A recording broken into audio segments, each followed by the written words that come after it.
Joining us now is the Ambassador Mark Regev. He is a senior advisor to the Israeli Prime Minister Benjamin Netanyahu. Mr. Ambassador, thank you for being here with us on the Hill on NewsNation. So you just heard President Biden say there that Israel needs to be more careful. You say what? We agree. Our war is against the Hamas terrorists, that brutal terrorist organization that attacked our people and brutally murdered over 1,000 on October 7th. These people, they raped, they beheaded, they burned people alive, they machine-gunned young people at the open-air music concert. They are our enemies. The innocent population, the civilians of Gaza, they are not the targets of our operation, and we're in a very difficult combat situation trying to do our best to hit the Hamas people, as the president said, and at the same time, to safeguard the civilians. You know, the New York Times is reporting, sir, that the administration wants Israel to end ground operations by the end of the year. Here was Jake Sullivan, who's in Israel, here was John Kirby on Jake Sullivan, who is in Israel right now. I want to play this for you, and I'll get your reaction on the other side. He did talk about possible transitioning from what we would call high-intensity operations, which is what we're seeing them do now, to lower-intensity operations sometime, in the near future.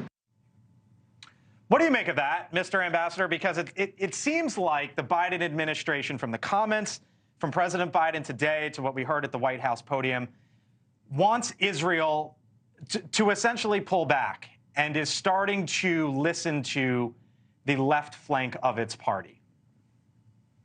So we had good conversations today here in Tel Aviv with the National Security Advisor. Good conversations. I was party to them. And I think it's true that as we move ahead and we achieve victory on the ground, we can move from high-intensity conflict to low-intensity.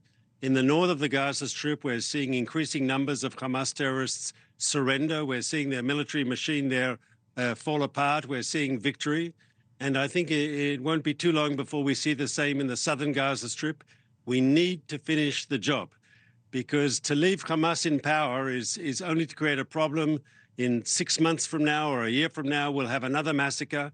Hamas is committed to its terrorism, to its brutality, and we frankly refuse anymore to live with this terrorist enclave on our southern border.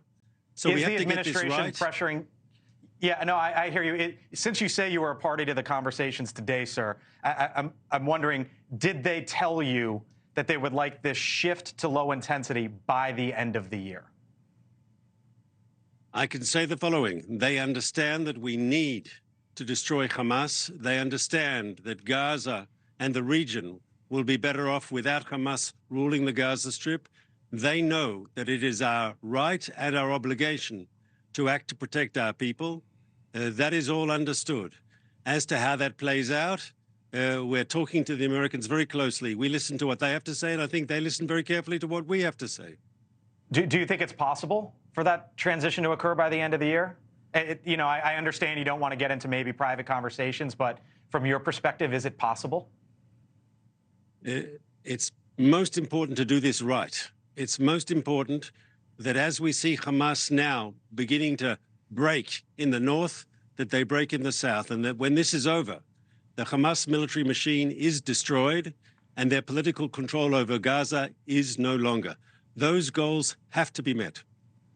Mr. Ambassador, we've been talking about this aid package here in Washington, Ukraine aid, Israel aid, funding for the southern border. And it appears as if it could take several months for that to come together. When does Israel need this aid package?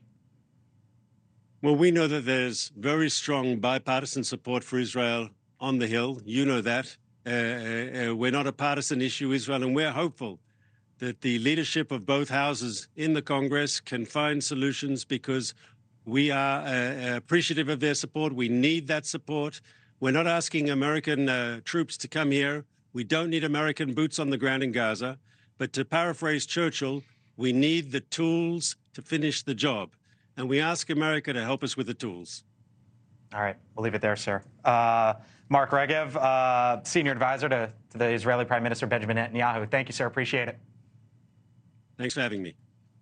Thank you for watching, and make sure you go to joinnn.com to find NewsNation on your television provider. And don't forget to click the red subscribe button below to get more of NewsNation's fact-driven, unbiased coverage.